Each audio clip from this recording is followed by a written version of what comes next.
Welcome to Pulp Mythos. I'm Brian here with Spencer and Larry. We're going to be discussing 30 Coins, episode number 6, Holy War. I want to say Holy Wars, like the Megadeth song. Shout out to Megadeth, any Megadeth fans. Got to see him live once. Spencer, you were there, right? Yes, we were. Yeah. It's pretty badass. But yes, we're going to be discussing 30 Coins. If you've not hit the sub button, please do so. Hit the upvote, leave a comment, do all those cool things. Check out all the other content on the channel. And this episode, we lost 2 characters and we gained 2 characters.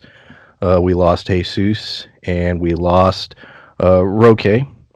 And we gained Maria and Christina.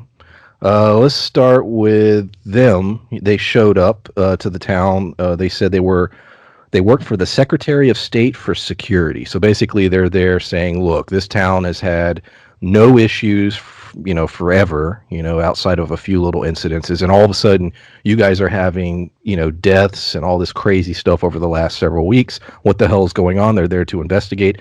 Initially, I was thinking, is there more going on with these two? Are they who they say they are? But by the end, especially with some of the dialogue when they meet Antonio, I started to think, well, maybe they are on the up and up. Maybe they are who they say they are. What did you think of these 2 characters?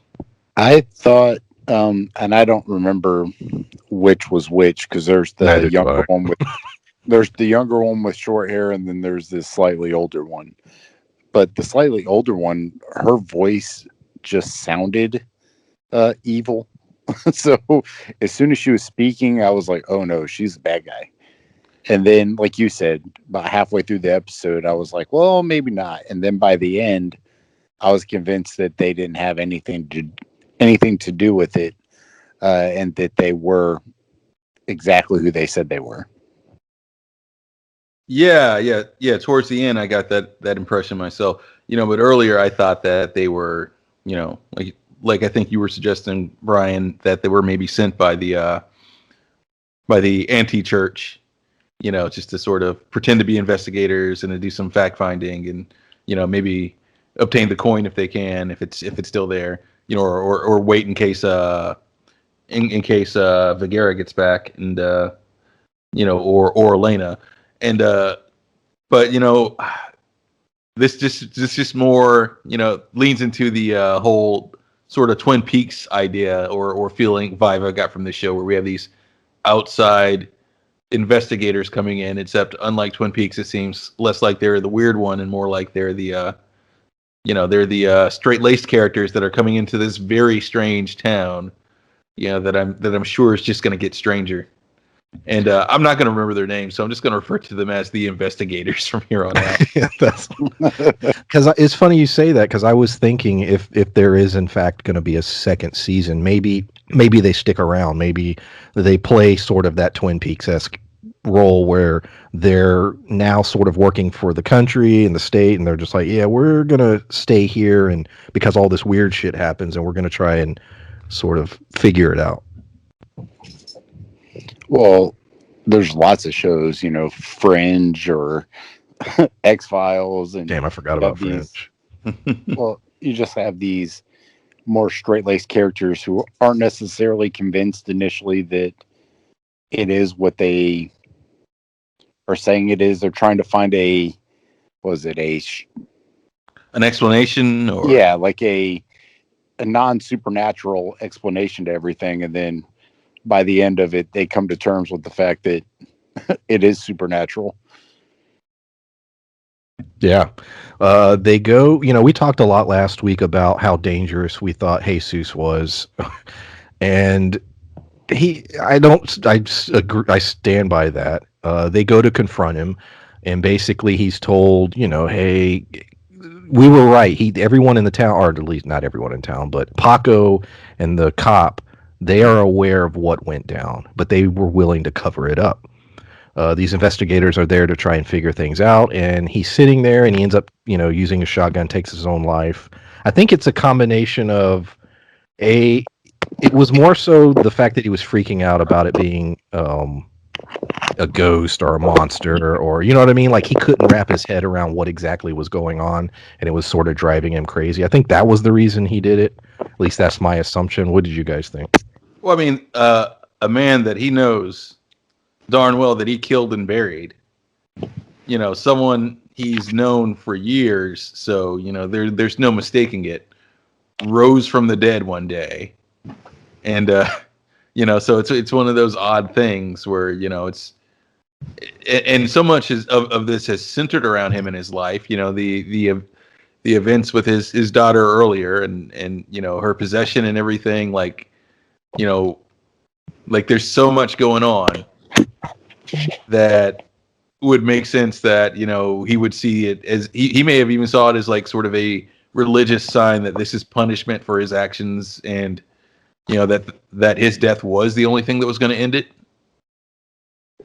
You know, at least that's how I assume he may have rationalized it.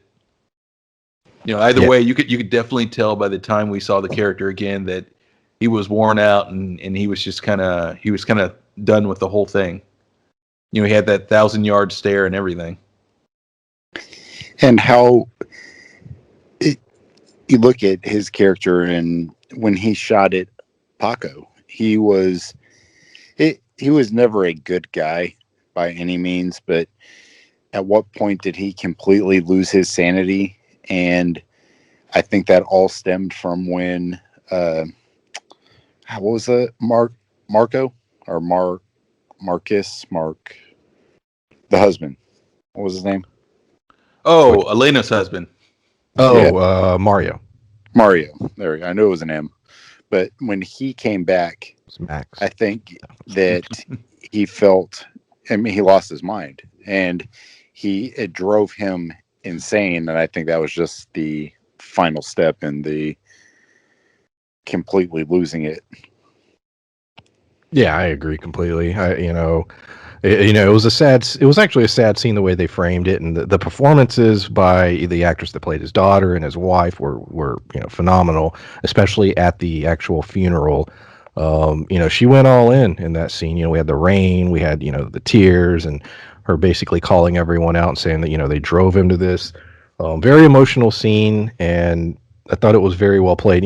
Jesus, minor character, but we've seen him throughout this whole story, and he's been a big part of the events that are going on.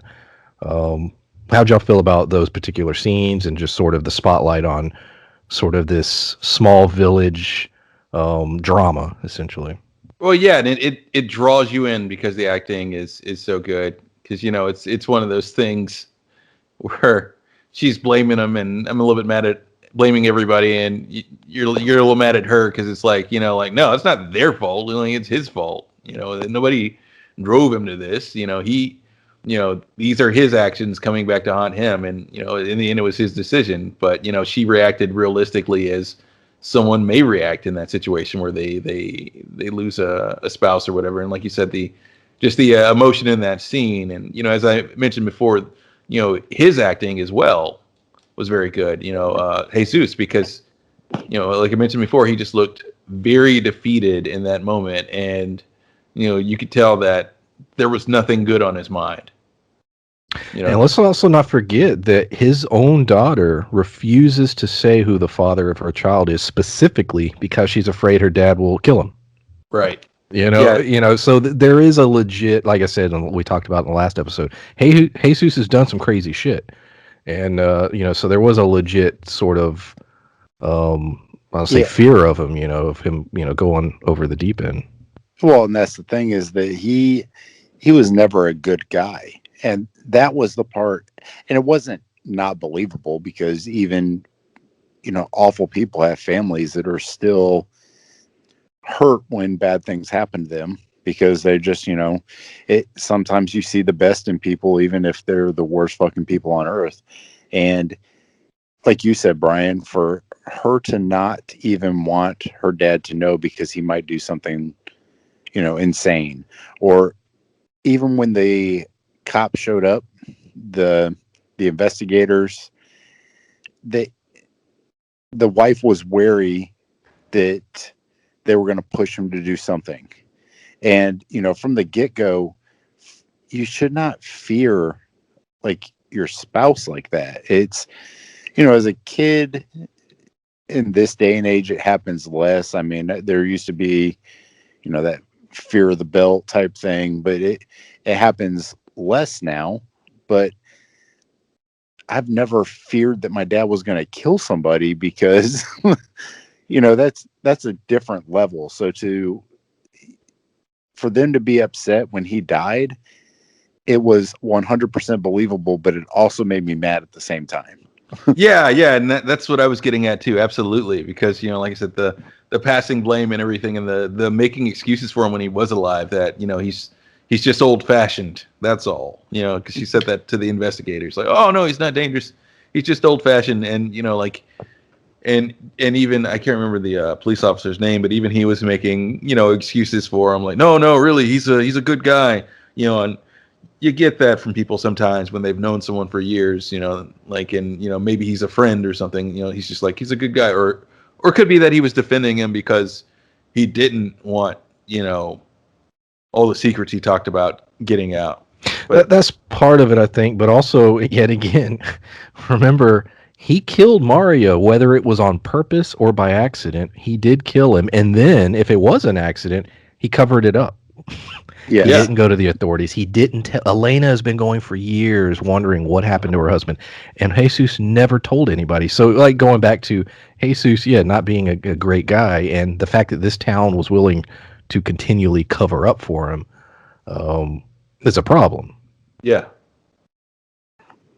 And you do have those individuals in life, where it's like there are people as bad as Jesus. So he wasn't unrealistically bad, even though, he never showed a good side ever, in this show. Like, but my favorite part was the daughter's ugliest cry ever. She is an ugly crier. Yeah, and that's a realistically ugly cry. Yeah, it was. Like, or the initially when they showed her holding the baby, that was a fake baby. I'm pretty sure. When she's in the house, it looked fake. Like, was that a toy? Like, what is that? My favorite thing is have you ever seen behind the scenes? And I don't remember what movie it was. It might have been The Hangover, but it was something with Bradley Cooper and a baby. But they shot several different scenes, and they had an actual baby at one point, and then they had the baby like wouldn't move, like the actual baby wouldn't move. Obviously it was still alive, but so what they did was they had a doll, and if you look at Bradley Cooper's hand, he's like holding the shoulder and moving the doll's arm and stuff to make it look like it's playing back with them and stuff. It was funny as shit. but I didn't see that with the baby in this one. Like, I did how she was holding it, unless it was done with strings or whatever. I don't know how they would have got the baby to move, because as soon as the baby started moving, that's what I was looking for, was the Bradley Cooper where her hand was like basically on the armpit area and like moving the hand, but I didn't see that. And this is what I mean by my Twin Peaks comparison, because you've all gotten wrapped up into the soap opera aspect of this show. We haven't touched on anything supernatural yet here, other than Elena's husband coming back. You're getting wrapped up into these little dramas of each of the town folks. And we're going to continue that with Paco and his wife. Was it Marche? Marche, yeah. Wow. Depends on who says it. I've heard it exactly. They've all said it differently. I'm sure I'm wrong. No, how you said it. Somebody said it, and then somebody said Marche. Somebody said Mercy. Like, it depended on who said it. Well, these two have one hell of a scene. A couple great scenes. Yes. Going back into that drama. So I'll start with the first one and then go into the second one. And I definitely, we talked a little bit before we started recording about it, but so Paco basically is just like, look, I don't want to be mayor anymore. And she's like, what the hell, dude? We're trying to build this thing. We have businesses. We have you being mayor. We have this marriage. It gets even deeper, because then she's like, well, what about the marriage? She's aware that he wants Elena. Everybody is, but she flips out and she goes deep with the whole, you knew I couldn't have children. And I'm like, oh shit, like, this thing is getting real. Like, these two are going at it. And I have to say, for the first time probably in the whole show, I'm on her side almost completely on this. She's trying to build something, a family, these two, business, work. And what the hell does Paco want? Like, I know he wants Elena. Gotcha. I get it. What else does he want? What's he going to do once he gets her? What's he going to do for work? Is he going to quit being the mayor? Is he going to give up these businesses?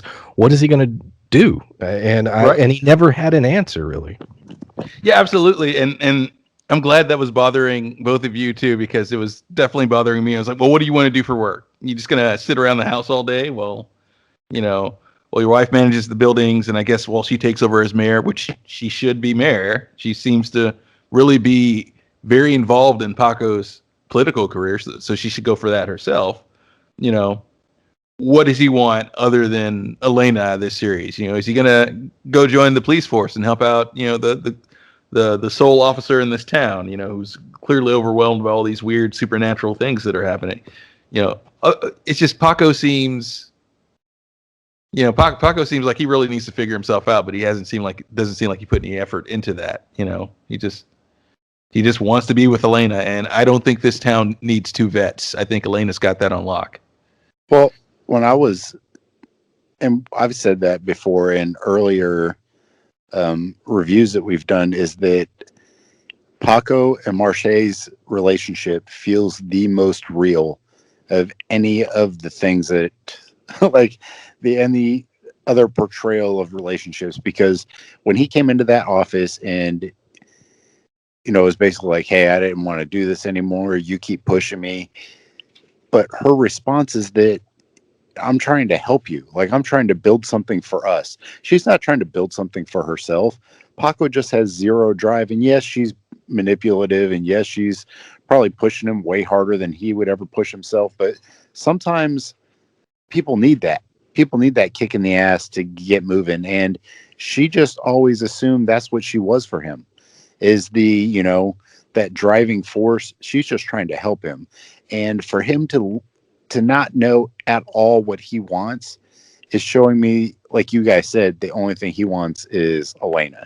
And for him, and I get it. That I get it, but yeah, go ahead. But it's clouding his judgment like so bad that that's the only thing he can see. He can't see the supernatural shit that's going on. He can't see what, good of a spouse he had. Like, he can't see anything but Elena. And once again, that's a very real life kind of thing. And unfortunately, he played it up to where, like, we've been, just kind of going through the motions for a while. Not according to like episode, 2? Yeah. When they were both butt ass naked and, going at it. It's one of those things where it seems that she's tried, and because he wants to be with Elena, he's given up. And that's remember when they were in bed that one time and she thought he was looking up adult films, and she's like, dude, if you just tell me if you want, you want to do something. I'm right here. Yeah, I'm right here. What's up? Yeah, she seems to be trying, but it doesn't seem like Paco's really trying. Paco seems like the only one who's just been going through the motions, and he seemed to have been fine with it until Elena showed up. And if this season ends realistically, he's gonna wish he went through those motions, because Elena will look at him, when he's like, oh yeah, me and Marche, we're separating, and this and that, and we can be together. She'll probably laugh at him and be like, well, first of all, she's like, the last 2 men I we're in a relationship with, and those were serious relationships. They just died, so it's a little soon. Like, also, you have no job and no life. Figure you out, and then we'll talk. I think the first part of that, Larry, is 100% what's going to happen. I don't know about the second half, but the first whole, hey, these last 2 people I've been in relationships with just died, and it was a little traumatic. So although last episode I told you, hey, let's get together, I'm going to have to wait a little bit. And now he's not going to want to wait. He just basically called off his marriage for her, and now he's going to be stuck. And what a predicament. Yeah, and it's one of those things. Is like, because like you said, he needs a career. He needs something to him. So he can't just solve these Scooby-Doo mysteries with Elena for the rest of his life. No one's going to pay him for that. I don't know, man. Have you ever seen the movie Mystery Team with Donald I've been meaning to watch that. I've definitely God, meaning to check that out. That is a great movie. So Manuel is in Syria. He took his friend's advice. He went there to hide from the anti-church, or whatever we're going to call them, the disciples of Judas, if you will. And he's in Syria, and at one point, he reaches out to Elena through uh, the dream world, and basically they have a quick little interaction about the coin. But by Before the that, end, Brian, Hmm? remember the phone call that he got from Fabio? yeah, they were trying to, That was creepy as shit. yeah, the fact that he was mouthing the Yeah. her voice, yeah. Yes. Um, It wasn't as important. Yeah. That was super creepy. yeah, it was. But yeah, he's in yeah. Syria, and he ends up, there's a lot going on in Syria, really. And, he gets sort of wrapped up in that. He gets captured, and they basically tell him they're going to execute him. And at this point, he's the lowest he's been in terms of faith and, what is the purpose and, God and Jesus and all this stuff. And he starts talking about suffering, and, the soldiers screw with him at one point towards the end. Now, we saw in the preview for next week that he's going to see, it appears that was the guy that he tried to exorcise. I think that's who that was down with him. I'm think not so. sure. Yeah, that's what I think. So some more shit's going to go down while he's in this sort of prison. That's a clever prison, by the way. It's just a fucking hole that drops you in a pit. But shit's going really bad for Manuel. How does he get? There's only a couple episodes left. How does he get out of this? I don't know that he will this season. I don't think this is just a one season thing.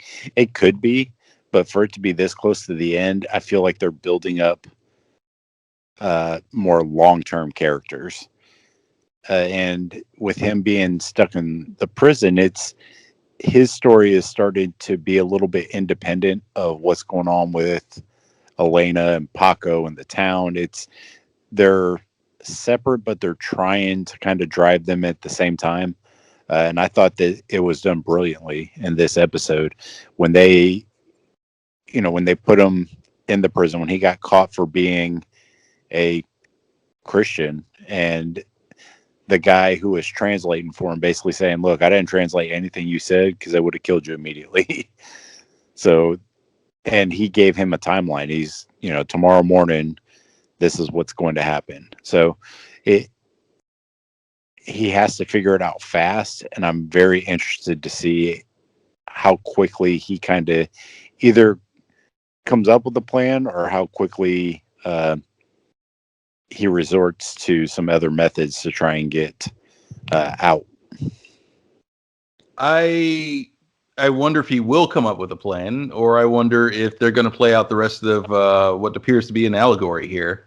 If you're like, because it's the whole situation where he's captured, and it's and everything, and his faith is tried, and there's one person who's like, just tell them what they want to hear, etc. And he's like, that's not how you play this out. Basically telling him to to lie and to basically present these people with whatever it is they want to hear so that he can get out of this and everything. And he also mentioned that they're executing 3 people tomorrow, and I'm like, okay, yeah, so given the intro and everything and given what the show's about, are we doing an allegory of the crucifixion here? Is this his sort of sacrifice and ascension to sort of a Gandalf the White like status, and to sort of use Lord of the Rings? Like, what I'm getting at is this a test of his faith, and will his faith save him? And is that where the show's going? Because he mentioned with when he was talking to his friend who was trying to help get him out of there in the first place before he was captured, after he made the mistake of talking to the anti-priest guy. His friend mentions that they have the upper hand, they have greater powers than they do, should the truth get out. So, like, what powers do they have? Because from every angle we've seen, they've seen outnumbered and and outgunned. Is this the point where we're going to see some of those abilities where his faith will be rewarded, and those abilities will present themselves either after they supposedly execute him or beforehand, and he's saved from it due to his faith being rewarded? Well, and Brian, you mentioned the dream. when he contacted Elena in the dream. That was a very, I thought it was a great shot scene. Not just because it was super creepy when they went into the bar and nobody was looking towards the camera. And no they matter would which change direction, Yes. depending on where he stood. Yeah, I was. Yeah, that was cool. That was well done. That was so. It was just, cinematographically, it was so good. And then the next scene, they were walking down the street, and there's like flies flying out of the bag that's carrying like basically the different heads at the little meat market there. And then when he finally finds Elena, they're trying to keep away from them. And then when they creeped around the corner and were spying, like this is. It reminded me so much of The Last Circus. It's just really unsettling and creepy. Mm-hmm.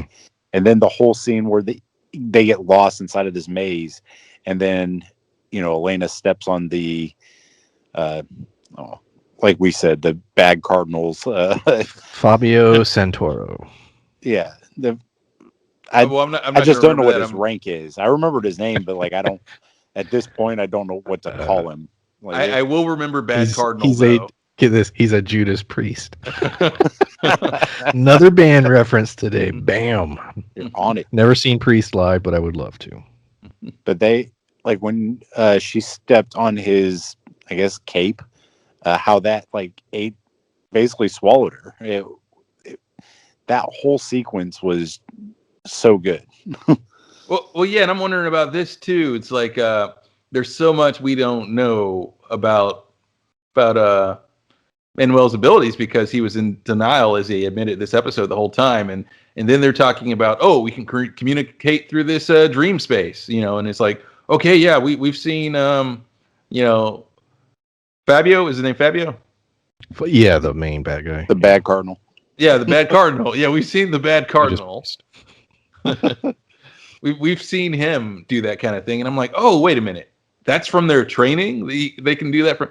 So now that also makes me wonder what else can Manuel do, because he's been denying this whole thing in order to sort of safeguard his mind. He said that specifically. I've been, ignoring the truth. He knew what was going on. And as far as you're right, probably also as far as how he'll get out of this. We saw the Mirror episode. I mean, he was traveling through Mirrorverse and entering other places. So I think there are definitely ways where he may be able to find a way out of this potentially. But I loved what you said earlier about this being his trials, and perhaps I don't know how far it'll go. Yeah.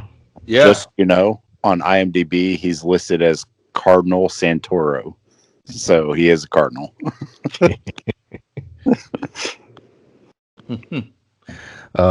Elena had one hell of an episode. She decided she was going to go all in with Roque, and they go to Paris, and they have some fun together, and they decide they're going to have a nice little dinner, and we finally get to see exactly how the church sends these, I guess, drones in. Basically, they take random people, they put that coin or whatever around their neck, and it just controls them, and they can just basically get them to do whatever they want, and no matter how many times they're shot or hurt, they'll be okay until it comes off. Then they drop dead. But it looks like they were at some kind of like hospital.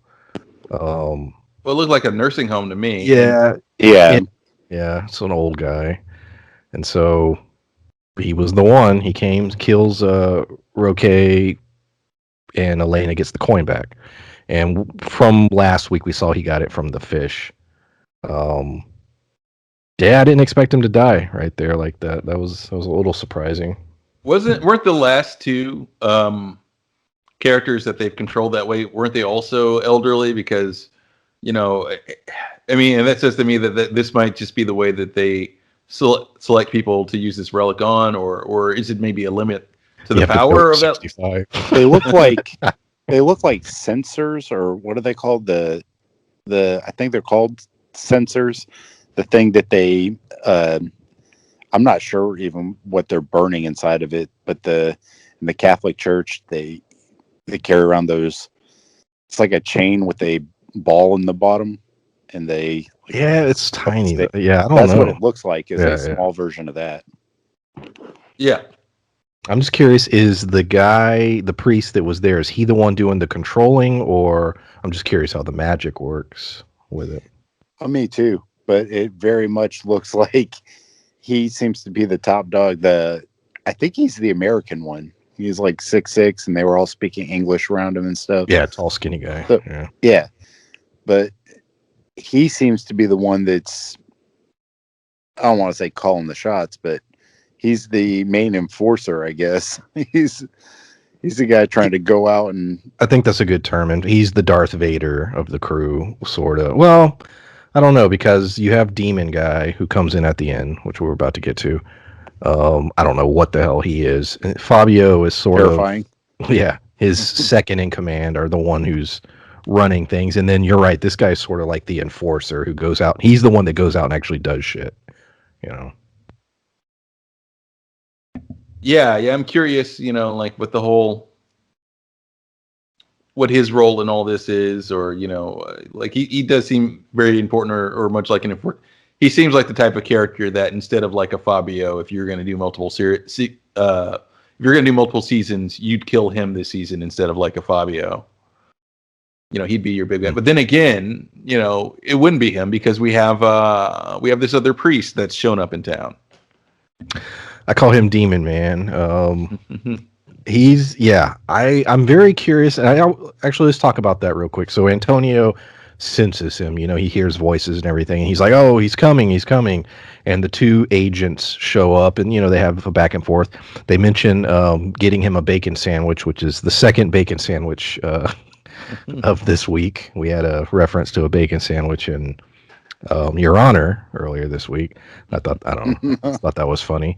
But they have a drink with him, and this is the point where I was figuring that these two women are on the up and up, because they're just talking about small town stuff, and they don't. It doesn't seem like anything's out of the ordinary with them.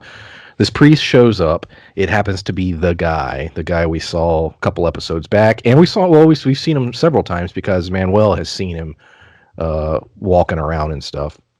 I don't know what he is. I don't know if he's a demon who is in a human form, or if he was a guy who is possessed, or is he something more than that? Is he in fact the devil? I don't know. We get a shot of him in the preview for next week, and he's covered in these, like, I guess, demon tattoos, whatever you want to call them. He's the one that started everything. He's the one that tempted Cardinal Santoro. He's the one that has got this thing going. What do you guys think? Who do you think he is, or what do you think he is? I think his name's Angelo, if I remember correctly. Yeah, only because so. I mean, I don't. That doesn't answer any of the questions you just said. I just think I thought I remembered, because I always watch it with subtitles, and I thought that name popped up when he started talking. But he is legitimately terrifying. And I've looked at the actor. I've looked him up on IMDb, and I looked at him in other things, and that's just what he looks like. He is a terrifying looking dude. Like, he's just a scary man. And seeing him in this, and like you said, I'm not entirely sure what he is just yet. And, being able to breathe fire would lead me to believe that it's not just a possession. He's something either embodied or, taking a human form or something. But he is, like, legitimately unnerving. And I would agree with you on that, but I've seen Fabio do so many crazy things. Like, I don't know if he can breathe fire either, but I'm leaning roughly the same direction you are, that maybe he's something more than human. Yes, but even when Fabio's done some, like when he created the spider baby thing, when he created the man who turned into a spider, it was like he was casting a spell. This guy didn't say anything. Angelo was breathing fire. He was basically questioning him, and he was just like, oh, really? Okay.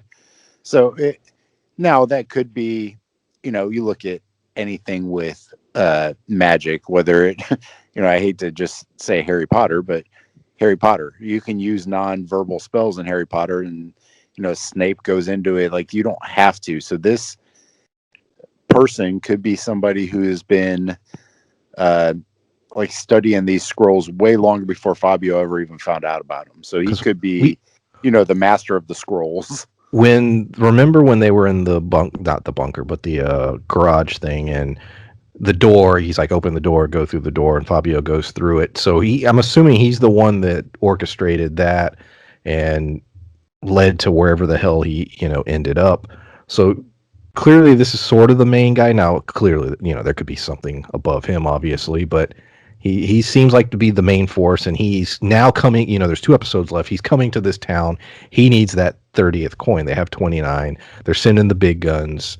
Well, go ahead. It could also be that, he may not, like you said, he may not be the guy. He may have been the guy that's sent to get Fabio and Vergara, because they're supposed to be the guys. They're like you said, there's likely someone above him potentially, if he is like a demon of some kind. It's like either way, he does seem to stay within close proximity of either one. Like it seems like he's keeping an eye on both of them, honestly. And I wonder to what ends. It's like what are his purposes? Is I'm wondering, because I feel like it's definitely different from what Fabio has planned. Like there's something deeper there. Yeah, I think whatever Fabio has a belief of what's happening, I don't think it's the reality of what's really happening. Because he basically laid it out an episode or 2 ago. He's like, look, I'm getting closer to Jesus and God, and I have these scrolls, and I have these teachings, and I don't think he thinks that this is going to destroy the world. Not now, maybe it won't. We really don't know what the end game here is with the 30 coins. We just know the 30 coins will give them the edge, and they'll have all the power. At least that's what that one dude said. Yeah, I mean, I loved before the series even came out, we had seen the previews, and we were like, if you play video games and you're into the Souls series at all, we were like, wow, there's a lot of Souls, Bloodborne and, Souls game vibes. And then we see the preview for next week's episode, and the fog comes in, and there's the shot of Elena at a wall of fog. And I'm just like, damn, like that's straight up Souls imagery. Thought that was pretty cool. Yeah, this whole series has been, and I've only, like, my oldest child played it several times. I never played it myself because I didn't want to break a controller or, chuck something across the room because I couldn't beat a level.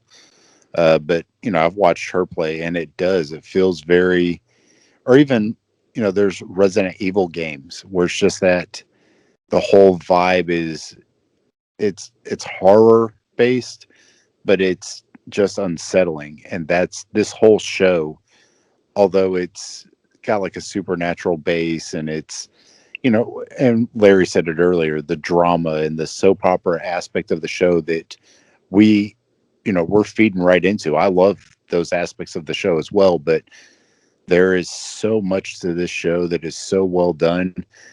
But to me, the most interesting part is how unnerving some of the scenes are, and that's my favorite. Yeah, and it does add a little something extra to it. It's just if you were trying to lure me into a drama of this style with just the drama, it's a little easier when you add these when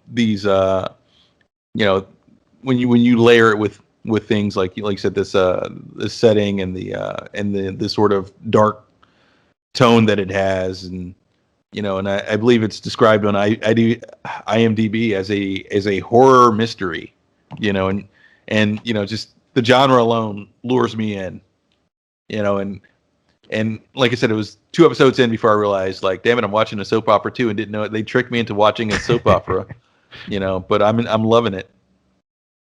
The another week and another Antonio telling everything. And like I said, everybody just needs to sit down with Antonio, get him that bacon sandwich, get him a beverage, and say, dude, what's going on? Because every week he's like, hey, this is what's happening. And he's always right, but, nobody takes him seriously. Well, Marici sort of did a little bit. But yeah, these two agents sit down with him. We already went over this, and then the priest came. My thoughts, our question for you guys: how is Antonio going to deal with this guy who's come, this new priest? Because I've been on the fence as far as his loyalties. I think he's aligned with the church, but I don't really know. And can he see through the deception of this priest? I think that when you look at his face, when he kept saying he's coming, but when he finally got face to face with him, Antonio, this whole time, in the face of everything, was still smiling. It was very, no matter what it was, even when he tried to jump off the top of the church, he was still smiling. But right when he got face to face with Angelo, he was not smiling anymore. So to me, that shows I don't know that Antonio, he's not in on it, but I think that once he saw or felt even the, power that Angelo had, I think that him being enamored with him ended at that point. Yeah, and it's the sort of thing where clearly, he sees things. He's sort of has some sort of ability where he's seeing a lot. He's like, I don't know if like maybe it's through this this sort of dream realm that Vegera accessed in this episode. If it's through that, or if it's through some other means, but as far as what he does and what side he's on, yeah, I think he's a good character, or maybe even a neutral character, but I don't think he lives long. I think he may die this episode just because the what we're assuming a demon, he doesn't want to be found out. So I think one of the things he's going to do by the end of this episode, or sometime early in the next, not this episode, in the next episode or the episode after, I think he's going to kill him. I could see that. Yeah. Well, also there's the fact that like you said, people are starting to listen to him. Marseille took time when the investigators did. The people in this town are starting to see that, hey, the things that he says aren't that crazy. So, I could definitely see them getting rid of him. We see also in the preview the return of the witch. Who the hell is? I keep wondering, do they know who she is? Is like she's some woman that lives in town, and they're like, oh yeah, she's a little odd. But we see her return. Still curious to exactly how she operates. Is she sort of an independent player that's aligned with this Judas organization, or is there a coven of witches? Like I have a lot of thoughts and curiosities as far as her character. Maybe it'll be explained, maybe it won't be. But she's definitely coming back. There's only 2 episodes left. I think there's a lot of ground to cover. I really hope we get an announcement of a second season here soon. I don't know how it ends, but I've read that it ends in an odd way, and that's the best way to describe what I saw. I don't know what that means, but hopefully we get a second season announcement soon. Any thoughts on the witch or anything else regarding this episode? I think she's the Hansel and Gretel witch. She might be. It seems the most viable solution. But I don't know enough about her. I think that they've given us little bits and pieces. But once again, I've praised this show the whole time about those kind of things where there hasn't been a lot of unanswered questions. And the unanswered questions that I have right now, I feel like I'm at least going to get the answer. And this is one of those things where I feel next episode we're going to find out a lot more about her. And I don't know of her importance yet. Like, I don't know who it is that where she gets her power from. I don't know if she's working for somebody or if she's just a mean, spiteful old lady, because the gypsy and Drag Me to Hell, where she curses her because she doesn't like her, because she was mean to her. I don't know if maybe Elena did something shitty to her that Elena was unaware of, and that's why she did it, or if she's legit working with somebody. So I'm not quite sure yet. I think she's working towards, whatever the goal of the true villain is here. Like we mentioned before, Brian. I think Fabio's potentially being used here, by this demon, and I think that she's working with the demon itself and not the church, because they seem to have a very tidy little order there with cardinals and everything else, and she doesn't really seem to fit into that. It'd be odd exactly. To have your whole order and everything, and your anti-Catholic church is like, yeah, we have cardinals and bishops, and this one rogue witch. Yeah, the witch. Yeah. Well, she could worship whoever Angelo is, and has, like you said, nothing to do with the actual cardinals and what their agenda is. She could just be worshiping whoever that guy is. Yeah, I'm thinking, she's working with him or whatever forces Angelo works with. That's my thought. I don't think she works with the church itself. I think she's furthering their goals, or perhaps just sort of working with them for mutual benefit in some way. Yeah, because it's not, I mean, it within the lore of what this show is doing, it makes perfect sense that if you have all these relics and you have all these magics and powers out there, that others outside of the church would figure some of this out, discover it, form their own little groups and orders, and share that knowledge. So having a witch or other factions outside of the church, I think could work in a series like this. I agree. Absolutely, yeah. It is an interesting angle. Yeah. And that's one of those questions that Spencer mentioned that I feel like, it's like any episode now, we're going to get an answer there. Or maybe that's a season 2 thing, but I do feel there's an answer. Yeah, I think there will be. God, I hope there's a season 2. I will be so bummed if there's not. Let's see here. That's about all the notes. Anything else you guys want to talk about regarding episode number 6, Holy War? I think we covered it. I'm not 100% sure if there was anything else that I was thinking of. I'd say that's about it. Like, the main thing I'm interested in is seeing what Vergara can do and how he approaches things now that he's no longer in denial about anything. And also, as we were saying before, how does he make it out of that hole? Yeah. And it is interesting that his story splintered away from the town, and for several episodes now. Like, I didn't expect that. Yeah, and I'm definitely interested to see where that's going, because it's clearly going to involve, visions and all kinds of things, or, what'll seem like something like, I'm sure it'll seem early in the episode like he's just possibly just going mad, but then it'll turn out there's some significance to him seeing the person that he performed the exorcism on, and probably a few others also. It'd be like the moment in The Matrix where it's like, he is the one. Well, yeah. He sees the code. Well, I told you, he's pulling a Gandalf the White. He's gonna come out of there a little bit wiser, a little bit holier, and a little swoller. Yeah, a little swoller, ready to combat a demon. He's gonna stand there and start like blocking all the bullets with his hand. But yeah, 30 Coins, great show. Episode 7 review next week. There's only 2 left. That sucks. But definitely subscribe if you haven't, so that you can be notified when we put these reviews up. We'll see you next time. Bye. Bye.